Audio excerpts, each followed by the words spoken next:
기드온 용사 300명으로 이런 미디안의 엄청난 대군을 물리치게 된 사건을 말씀을 드렸습니다.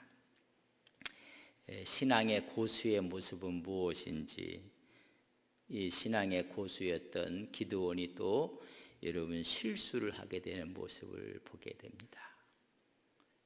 어떤 분이 그래요. 원숭이가 나무를 잘 탄다고 해요. 근데 여러분 떨어질 때가 있다, 그런 이야기를 해요. 어떤 분은 이야기를 떨어지는 것도 기술이다, 뭐 이런 이야기를 하는데, 신앙의 선배들이 믿음의 길을 잘 달려가서 승리를 여러분 성취했어요. 근데 그 다음에 여러분 실수를 할 경우가 있다는 것을 종종 우리가 깨닫게 됩니다. 우리 교회도 바둑을 잘 두시는 우리 장로님도 계시고 한데, 이런 바둑을 잘 두는 고수들은 여러분 끝마무리를 잘하는 사람이에요. 여러분 마지막 끝마무리가 얼마나 중요한지, 진정한 고수는 마지막 마무리를 잘하는 사람. 여러분 신앙의 고수는 뭘까요? 인생의 마무리를 잘하는 사람입니다. 여러분 인생의 고수도 마무리를 잘하는 것입니다. 뭐 노태우 씨라고도 하고 노태우 전 대통령이라고 하기도 하는데, 여러분 이 땅을 떠나게 되는 죽음을 맛보게 되었습니다. 근데 그 죽음 앞에 그래도 마지막 마무리를 어떻게 하시고 가셨는가 우리가 생각을 해보면, 12.12 군사 반란을 일으켰고 무수한 생명들이 죽어나가는 5.18 광주 민주화 운동에 강압 진압을 했고, 그런 여러 가지로 인해서 법정에서 형을 언도받기도 했고 그랬습니다. 근데 그의 아들을 통해서 4번이나 광주로 보내갖고 유족들에게 사과하고 사죄의 뜻을 전하고, 거동할 수 없는 아버지를 대신해서 4번이나 광주에 다녀오게 됩니다. 그래도 자기 다니면서 자기 아버지가 여기 와서 참배하고 싶다, 진심으로 희생자와 유족들에게 사죄해드린다는 뜻을 전하게 되었습니다. 하여튼 뭐 추징금이 노태우 대통령이 2,628억의 추징금을 여러분 선도하게 되는데, 이런 추징금을 그의 아내 김옥숙 여사는 완납하는데 최선을 다했고, 아들은 광주에 가서 사죄를 하고, 그러면서 그 아들이 하는 말이, 광주 사람들이 이제는 됐다, 그만해도 된다, 그때까지 내가 무릎을 꿇어서 용서를 빌겠다. 아들은 그렇게 얘기하고, 김옥수 여사는 완납하는데 최선을 다해서 그 금액을 다 완납했어요. 역사의 죄인이었지만은 지속적인 반성과 마무리를 이렇게 해갔습니다. 장례가 식장이 좀 차려졌는데, 광주 5.18 민주화 운동의 유족들이 찾아가서 참배를 했습니다. 이런 아름다운 모습이기도 해요. 그렇게 굴곡진 모습을 마지막에 잘 마무리를 해서, 여러분 5.18 유족회에서 와서 오히려 조문을 하고 끌어안고 용서와 화해의 모습인데, 뭐 또 좀 여러 가지 좀 나름대로 의견들이 달라서 댓글을 보면 수많은 또 댓글들이 뭐 달려지게 될 것입니다. 오늘 하고 싶은 이야기는 뭐냐면, 마무리를 잘해야 된다는 이야기입니다. 아직까지 한 분은 29만 원밖에 없는 분은 마무리를 잘못하고 있어갖고, 이런 인생은 마무리를 잘 하는 것입니다.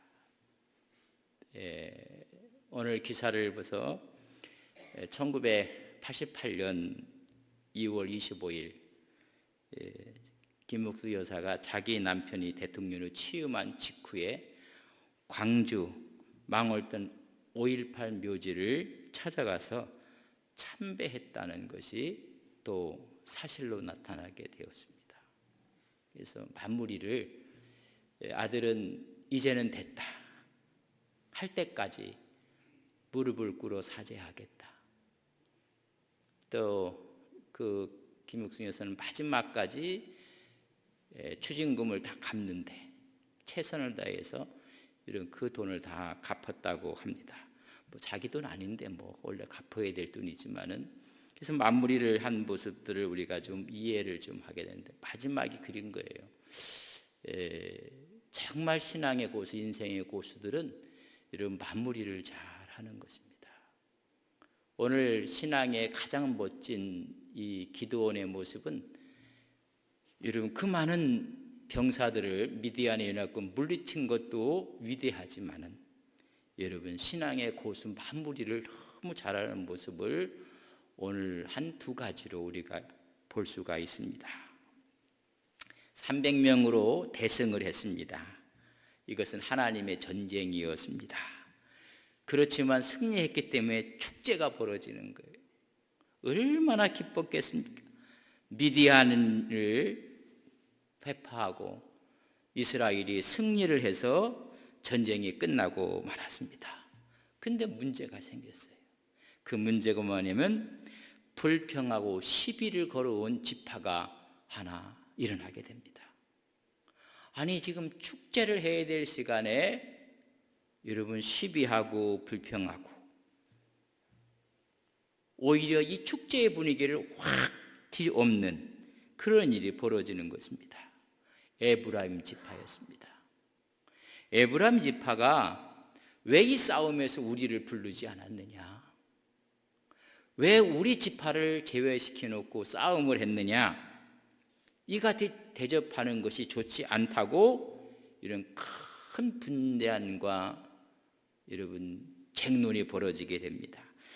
8장 1절에 보면 에브라임 사람들이 기드온에게 이르되 내가 미디안과 싸우러 갈 때에 우리를 부르지 아니하였으니 우리를 이같이 대접하면 어찌 됨이냐 하고 그와 크게 다투는지라 큰 분쟁이 지금 벌어지는 거예요. 아니 지금 승리해서 기뻐하고 자축하고 축하하는 자리가 여러분 싸늘해진 것입니다. 왜 우리 지파를 도외시했느냐, 왜 우리를 이렇게 대접했느냐고 싸움이 벌어진 것입니다. 여러분 전쟁이 끝났으면 전쟁에 대한 영웅담도 얘기할 거예요. 서로가 격려하고 축하하고 항아리가 깨졌을 때의 그 모습, 우리가 나팔을 불고 횃불을 들었을 때 그 전율, 뭐 이런 이야기를 하면서 서로가 기뻐할 시간에 여러분 큰 문제가 봉착이 된 겁니다. 시기와 다툼이 다가온 것입니다. 크게 오늘 다투는지라 라고 했습니다. 분위기가 험악해진 것입니다. 잔치집에 이런 분란이 일어난 거예요. 이 문제가 이제 어떻게 해결하는가? 만약 이때 서로 감정이 충돌했으면 내란이 일어나는 것입니다. 이 에브라임은 여러분 여호수아가 에브라임 지파예요. 이 가나안 땅에 들어왔을 때 대장이 누구냐면 여호수아였고 여호수아의 후손들이 에브라임 사람. 생각하기를 우리 에브라임 지파가 이스라엘의 중심에 서 있고 우리 지파를 중심으로 해서 우리가 리더격인데 네가 어찌 우리를 도외시했느냐고 지금 이야기를 하는 것입니다. 왜 전쟁한다고 우리에게 얘기도 하지 않았느냐? 우리 에브라임 지파가 숫자도 많고 전쟁에 능한 사람도 많은데 어찌하여 너희들끼리 전쟁을 했느냐? 상의도 없이 전쟁을 했느냐? 그리고 이 전쟁에 우리를 요청하지도 않았다고 따지고 지금 묻는 것입니다. 우리 지파를 우습게 생각했다. 다시 말하면 에브라임 지파가 중심에 서야 되는데 중심에 서지 못한 섭섭함, 서운함을 막 이야기하는 것입니다. 사실 이때 기드온이 한 일이 있습니다. 이 에브라임 지파에게 한 가지 미션을 준 게 있어요.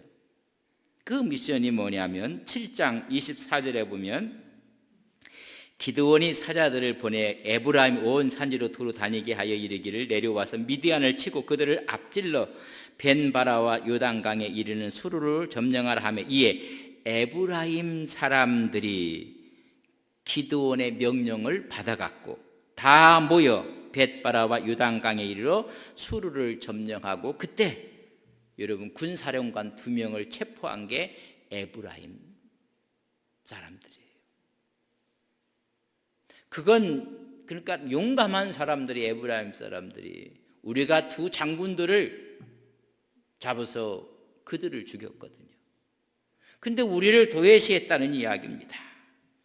그때 두 장군이 누구냐면 7장 25절에 보면 또 미디안의 두 방백 오렙과 스웹을 사로잡아 오렙은 오렙바위에 죽이고 스웹은 스웹 포도주 틀에서 죽이고 미디안을 추격하였고 오렙과 스웹이 머리를 요단강 건너편에 있는 기드온에게 가져왔더라. 그 두 장군의 머리를 갖고 오면서 이런 분란을 일으킨 거예요. 처음부터 전쟁할 때 왜 우리를 부르지 않았느냐. 우리가 이 가나안 땅 이스라엘의 주도적인 역할을 하는 우리는 여호수아의 후예들인데 이 머리를 갖고 와서 지금 이야기를 하는 것입니다. 여러분 에브라임이 그럼 어떤 사람들이었나 하면요 아주 우월의식에 강한 지파였었어요. 요셉의 두 아들이 므낫세와 에브라임입니다. 여러분 장자가 므낫세고 차자가 에브라임이에요. 근데 장자의 축복을 받은 것은 여러분 차자 에브라임이 받았어요. 그러니까 장자를 뛰어넘어서 장자 역할을 한 사람이 에브라임 지파예요. 그러니까 므낫세보다 우월의식이 강했습니다. 그래서 그 에브라임 지파에서 여호수아가 여러분 요단강을 건너오고 여리고성을 무너뜨리고 여러분 지역들을 다 점령하게 되었습니다. 우리는 이 가나안 땅에서 줄곧 지도자의 위치를 유지했고 우리가 리더격이었는데 어찌 전쟁할 때 우리에게 통보 없이 했느냐. 이 지도력 리더권이 흔들린다고 생각을 한 것입니다. 그래서 축제 분위기가 여러분 냉랭해진 거예요. 다시 말하면 찬물을 확 끼얹는 것 같은 분노가 일어나고 지금 서로가 잘못하면 내란이 일어날 그런 지경에까지 오게 된 것입니다. 어찌 하나님께서 우리보다 열등한 므낫세를 들어서 하나님이 쓸 수 있는가? 그 말은 너 기드온 너를 쓴다니 차라리 우리 지파를 쓰는 것이 훨씬 낫다 라고 지금 이야기를 하는 것입니다. 이 에브라임 지파는 하나님의 전쟁을 두고 자기들의 전쟁이 되어야 한다고 생각하고 주장하는 거예요. 기드온이 하나님의 부름을 받았을 때 참 약했어요. 두려워했던 사람인데 하나님이 함께해서 하나님의 전쟁을 했는데 에브라임은 하나님 전쟁이 아니라 우리 지파가 주둥이 돼서 전쟁을 해야 되는데 그거 못했다는 섭섭함인 거예요. 그러니까 주도권 싸움에서 우리가 밀렸다 이렇게 생각한 것이 에브라임 지파예요. 어떤 집단에 가서 헤게모니를 잡으려고 할 때 문제가 생기는 겁니다. 만약에 이렇게 이야기했을 때 기드온이 만약에 이렇게 이야기했다면 미디안에 의해서 7년 동안 억압받고 있었을 때 에브라임 당신들 무엇을 했느냐? 어디서 숨어 있다가 지금 나타나고 승리하니까 왔느냐? 만약에 기드온이 이렇게 얘기했더라면 여러분 내란이 일어나는 거예요. 7년 동안 억압 속에 있었거든요. 미디안의 억압으로 모든 수확물을 빼앗기고 죽고 너희들이 힘이 있고 너희들이 용기가 있었다면 그 7년 동안 에브라임 너희들은 무엇했느냐? 라고 한다면 여러분 내분이 일어날 거예요. 그러나 이 기드온이 신앙의 고수라는 것은 지금 오늘 본문을 통해서 우리가 볼 수 있는 몇 구절이 있어요. 말씀. 그렇게 대항하지 않고 기드온이 너무나 유순하게 대답을 하고 있는 모습을 봅니다. 8장 2절 우리가 읽진 않았으나 그 전절에 보면 2절에 보면 기드온이 그들에게 이르되 내가 이제 행한 일이 너희가 한 것에 비교되겠느냐. 지금 에브라임이 마지막 두 군사령관 머리를 지금 베고 왔거든요. 죽였거든요. 너에게 한 것, 마지막 두 장군 죽인 것에 우리가 어찌 비교할 수 있겠느냐. 에브라임의 끝물 포도가 아비에셀의 만물 포도보다 낫지 아니하냐. 우리 에브라임의 끝물 버릴 것 같은 그런 것이 아비에셀은 므낫세의 한 작은 족속이에요. 우리 므낫세, 다시 말하는 기드온의 만물보다 훨씬 더 낫지 않느냐. 어떻게 우리가 비교할 수가 있겠느냐라고 이야기를 합니다. 그리고 3절에 보면 하나님이 미디안의 방백 오렉과 스웹을 너희 손에 넘겨주었으니, 하나님이 마지막 두 장군들을 에브라임 지파에 넘겨주지 않았느냐. 내가 한 일을 어찌 능히 너희가 한 것에 비교되겠느냐 하니라. 기드온이 이 말을 하며 그때 그들이 노여움을 푸르니라. 승리는 사실 기드온과 300용사가 다 했어요. 근데 에브라임이 와서 막 화를 내니까는 어찌 우리가 비교할 수 있겠느냐. 마지막 두 장군 죽인 것이 최고 아니냐. 어찌 우리가 비교할 수가 있겠느냐. 당신들의 끝물이 우리의 만물보다 훨씬 낫다. 막 그들을 칭찬해주고 격려해주고 그랬어요. 시비와 그들의 원망을 칭찬으로. 이게 신앙의 고수예요. 그랬더니 저들의 분이 사그러요. 자신을 낮추는 인격, 상대방을 높여주는 인격을 가진 기드온의 모습을 볼 수가 있습니다. 만약에 기드온이 자신의 자존심을 내세웠다면 여러분 승리한 후에 더 큰 문제가 생길 거예요. 기드온은 자신의 자존심을 내세우는 대신 어리석은 에브라임의 자존심을 세워준 거예요. 그래서 하나가 되고, 이게 지혜예요. 우리 같으면 그 7년 동안 어려움 당했을 때 당신 뭐 했느냐.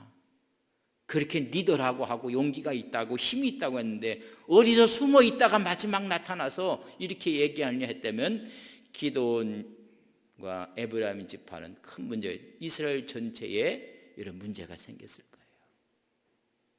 그를 아주 유순하게 그들이 원망과 시기를 칭찬으로 바꿔줬어요. 여러분, 여기서 중요한 게 기드온의 싸움의 대상은 내 동족 이스라엘이 아니에요. 미디안임을 아는 거예요.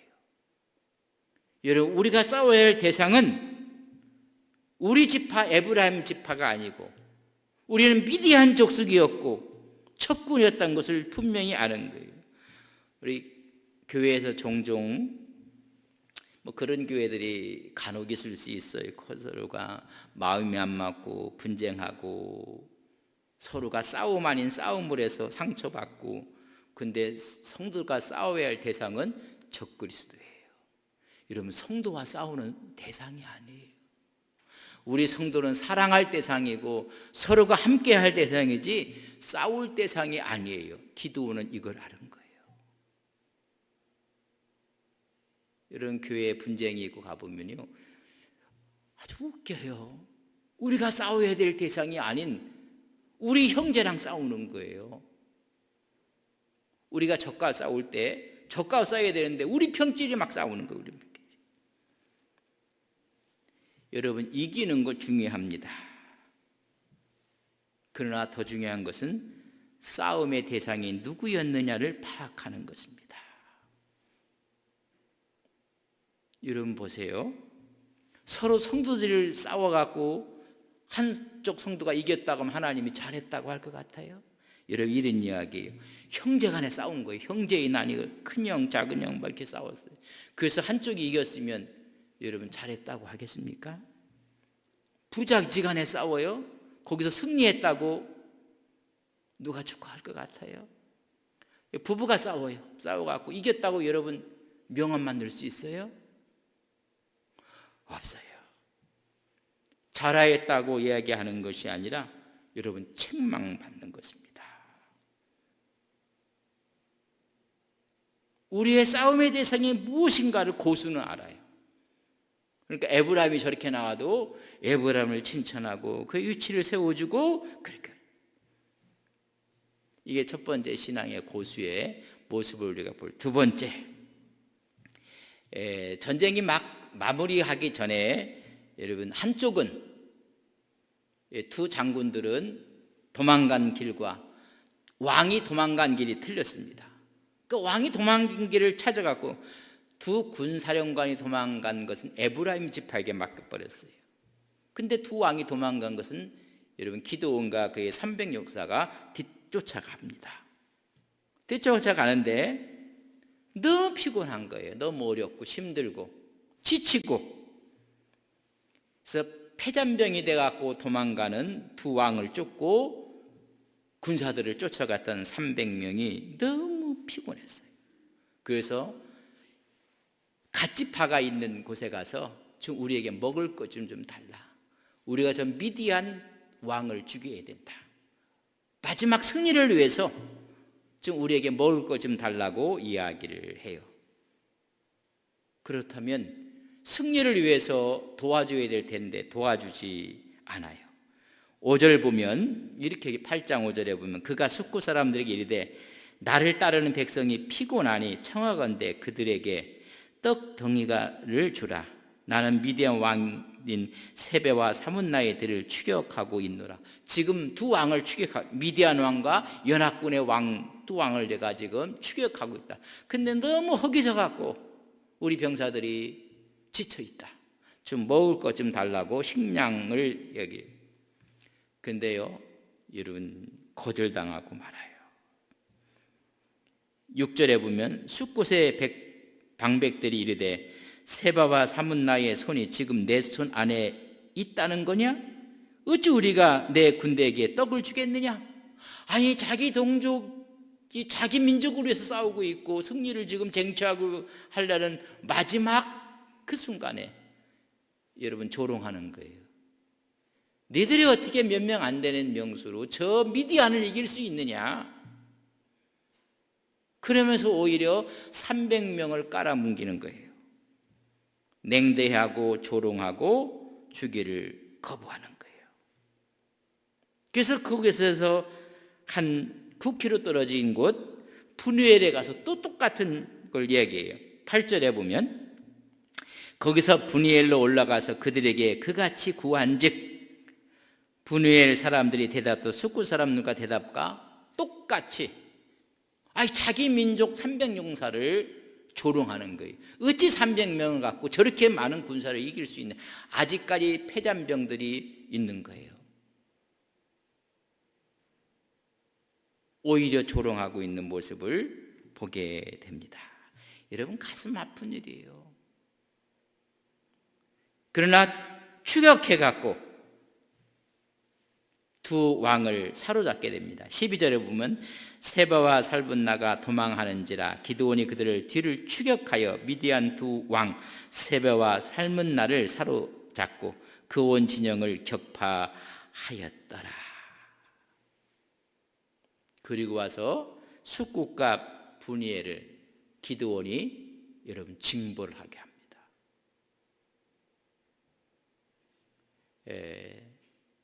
그래서 이 숫국과 분이엘은 그 후에 여러분 성경에 자주 나타나지도 않고 아예 잊혀진 곳처럼 생각이 돼요.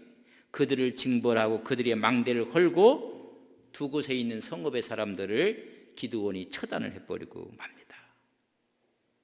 그렇다면 왜 이 숫국과 분우엘은 300용사를 도와주지 않았을까? 여러분 국경지대였습니다. 그러니까 미디안을 너무 잘 알아요. 저 기드온 도와줬다 미디안한테 우리 족속 다 죽는다. 그게 조롱한 거예요. 아무리 어려워도 자기 민족이고 자기 민족의 구원을 위해서 일어났으면 손을 함께 잡고 함께 일을 해야 될 텐데 그렇지 않아요. 여러분, 에브라임은 그래도 시기원망하면서도 두 중대 장관을 죽여요. 전쟁에 함께 참여했어요. 그래서 오히려 그들을 달래고 그들을 격려했어요. 왜? 적장을 죽이고 있고. 그러나 이 두 곳, 숫곳과 브누엘은 오히려 조롱하고 자기 민족을 돕는데 배척해버리고 말았어요. 그래서 그들은 여러분 심판을 받게 되는 모습을 보게 됩니다. 이 두 번째의 문제에서도 하나님의 올바른 정의를 갖고 여러분 신앙의 고수는 흔들림 없이 징벌을 하고 오히려 심판을 하는 모습을 보게 됩니다. 자, 이렇게 하고 나서는 이제는 말 그대로 두 왕까지 죽고 여러분 군사령관이 다 죽어버렸어요. 근데 이 잡아왔던 이 두 왕 세베와 사분나를 여러분 다볼산으로 끌고 올라갑니다. 이 다볼산으로 끌고 올라가면 미디안과의 여러 차례 전투가 있었을 때 그 다볼산에서 이스라엘 사람들이 많이 죽었어요. 그 중에 누구까지 죽었느냐 하면 오늘 성경에 보면 이런 말씀이 있습니다. 18절에 이에 그가 세베와 살문나에게 말하되 너희가 다볼에서 죽인 자들은 어떠한 사람들이더냐. 전쟁이 일어나갖고 막 그들이 막 침략해갖고 다볼산에서 이스라엘 백성들을 처단하고 죽였습니다. 그때 죽인 사람들 너희들 기억하느냐? 누가? 기드온이 딱 봐서 묻는 거예요.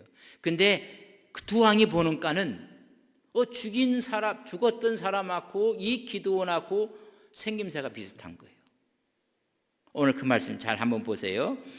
18절 어떠한 사람들이냐 하니 대답하되 그들은 너와 같아서 하나같이 왕자들의 모습과 같더라.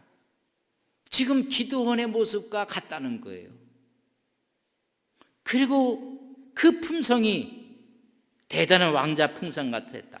아부일 수도 있겠지만 사실을 이야기하고 있는 것입니다. 여러분, 오늘 우리가 다 읽지는 못하지만 성서를 읽어보면 그 사람이 내 형제라. 우리는 한 어머니의 아들이다.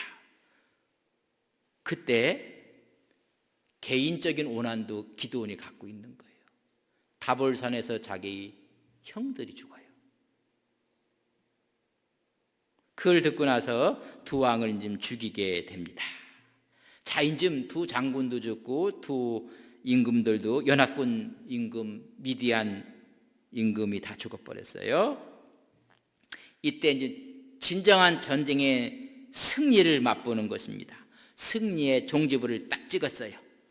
에브라임의 지파의 문제도 분쟁도 해결이 됐고 마지막 두 장군, 두 왕들이 다 여러분 죽고 말았습니다. 말 그대로 완전한 승리를 얻게 되었습니다. 백성들이 얼마나 기뻐서 환호했겠습니까? 그때에 사람들이 기드온을 찾아와서 제안을 하는 것입니다. 여러분 22절 보세요. 그때에 다 모든 것이 끝났어요. 그때에 이스라엘 사람들이 기드온에게 이르되 당신이 우리를 미디안의 손에서 구원하셨으니 당신과 당신의 아들과 당신의 손자가 우리를 다스리도록 하는지라. 우리의 왕이 되달라고 지금 강청을 하는 거예요. 이 어려운 시국을 다 타파하고 그의 인품, 그의 놀라운 지혜를 다 본 다음에 기드온이 위대하게 보여지는 거예요. 이제는 기드온이 왕이 된다면 이스라엘에게 평화가 지속될 것이다. 왕이 돼서 우리를 다스려 달라는 거예요. 당신이 왕이 되고 당신의 아들이 왕이 되고 당신의 손자가 왕이 돼서 우리를 다스려 달라고 이야기를 합니다. 여러분, 이것은 어찌 보면 이상한 일은 아니에요.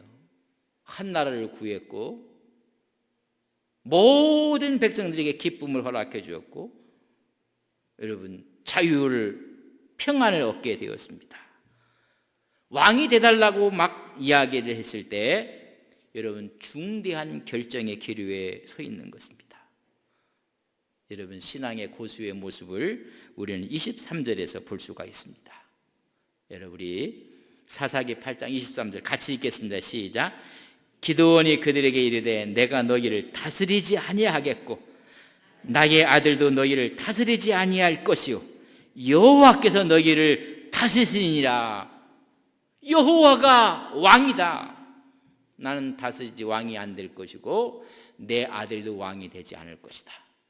내가 다스리지 않을 것이고 내 아들도 다스리지 않을 것이고 우리를 다스릴 이스라엘의 왕은 여호와 하나님이다.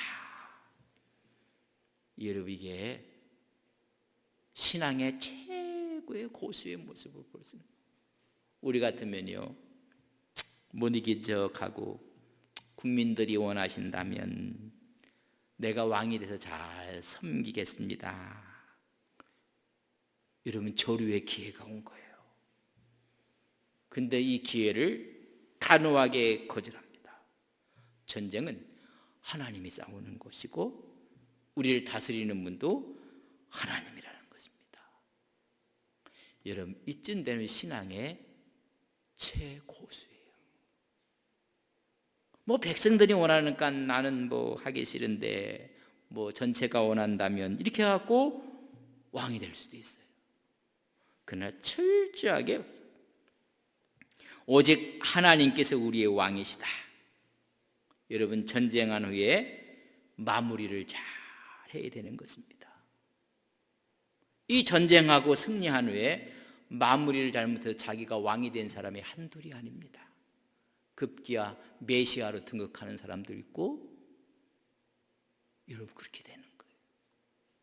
그래서 교주가 돼버리고 이런 그런 일들이 신앙이 그렇게 좋았던 사람, 믿음이 좋았던 사람이 여러분 전부 다 이상한 백마 타고 사진 찍고 뭐 그렇게 하는 거예요. 이 이야기가 우리를 어떻게 하나님의 전쟁이었고 내가 이긴 것이 아니라 하나님이 이기시게 하셨고 우리를 다스릴 분은 내가 아니라 하나님이었다 라고 이야기를 하는 겁니다. 그래서 너희를 다스릴 분은 여호와 하나님이다. 그분이 우리를 다스릴 왕이시다 라고 해서 여기서 딱 디엔드에서 끝났으면 얼마나 좋을까. 근데 오늘 설교 제목이 뭐예요? 신앙의 고수 기드온. 기드온의 또 하나 실수가 나오는 거예요. 참 여기서 모든 게 끝났더라면 얼마나 한 가지 실수가 뭐냐면 이제 기드온이 요청을 하는 게 하나 있어요. 오늘 읽었던 본문의 24절 말씀. 기드온이 또 그들에게 이르되 내가 너희에게 요청할 일이 있으니 요게 문제라. 이제 요청을 해요. 기드온이 너희는 각기 탈취한 귀고리를 내게 줄지니라 하였으니 이는 그들이 이스마엘 사람들로부터 금 귀고리가 있었습니다. 그것보다 수많은 금들을 탈취물로 얻게 되었어요.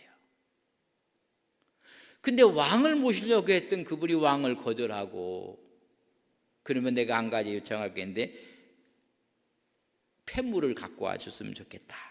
탈취한 금을 갖고 왔으면 나한테 줬으면 좋겠다. 그랬더니 모든 국민들이 너무 기뻐서 갖다 다 준 거예요. 금고리, 보석, 자색옷 그것이었어요.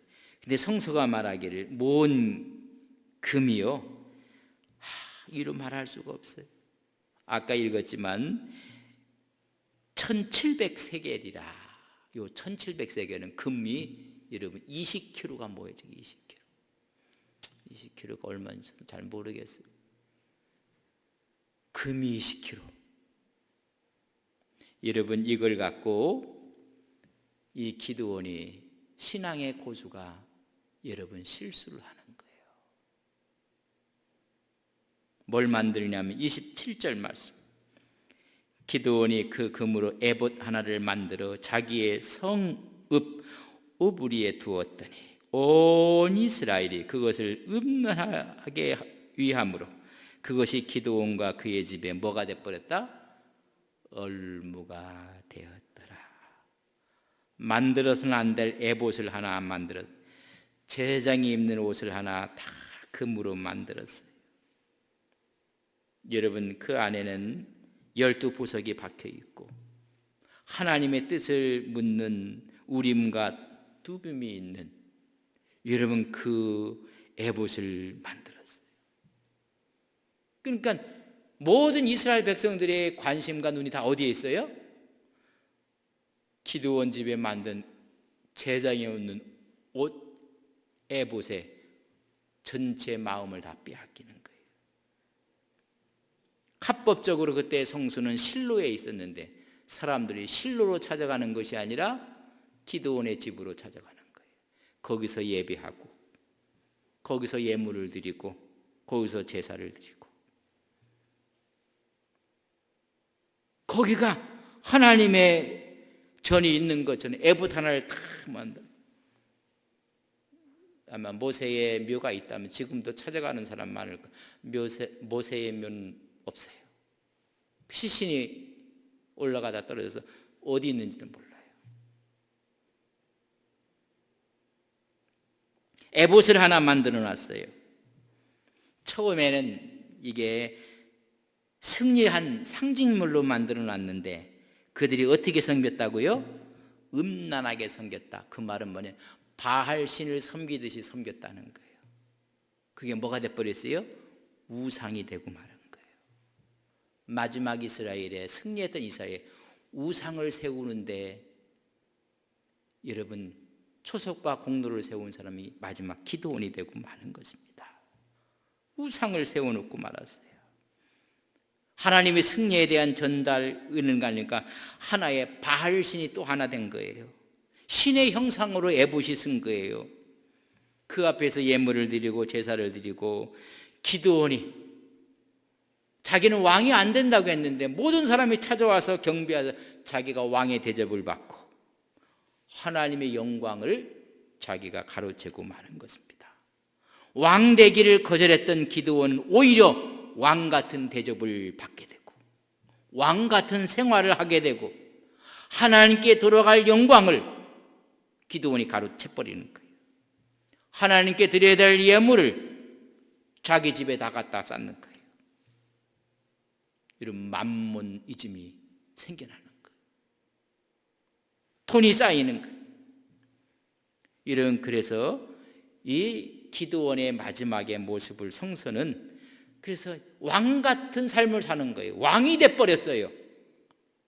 자기는 왕을 거부했지만은 그 이상의, 그래서 그의 아내가 얼마나 많은지 몰라요.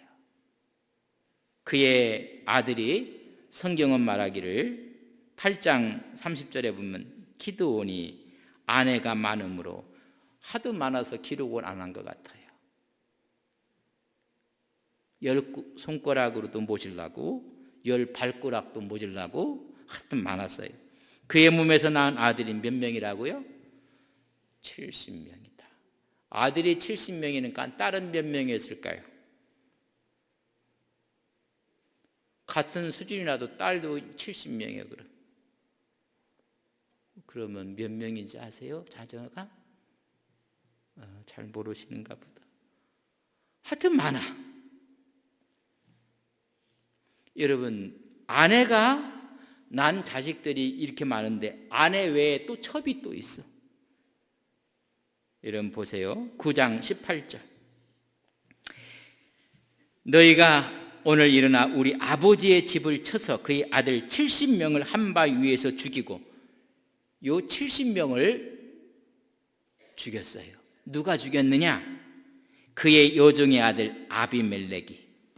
그러니까 아내들이 수없이 많았는데 그 아내들, 공식적인 아내들 말고도 또 누가 있어요? 여기 나온 첩이 또 있는 여종. 그러니까 첩이를 전부 다 여종이라고 해요. 여종의 아들, 첩의 아들 아비멜렉이 너희 형제가 된다고 그를 세워 세겜에서 왕으로 등극하는, 이런 좀 자녀들의 피 흘리는 싸움이 벌어지는 걸 다음 주에 이제 이야기를 하게 될 것입니다. 한 첩이 보약 한 첩 두 첩이 아니라 여종 이 첩이 아기를 또 낳아요.